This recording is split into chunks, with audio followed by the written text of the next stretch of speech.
Jazz semi-homemade chicken sink soup.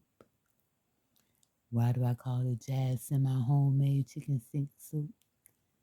Because the semi-homemade comes from the rotisserie chicken I got from Walmart. And, oh, I can't tell you all the special spices and stuff I use, seasonings, but I use that Cento tomato paste in a tube, along with a can of basil, tomatoes, um, with some fresh okra cut up in there, some potatoes. Oh my goodness. You talk about yummy.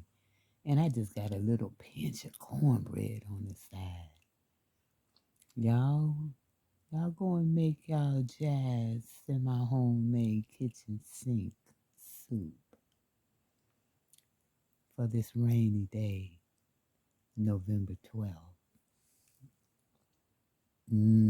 It's so good.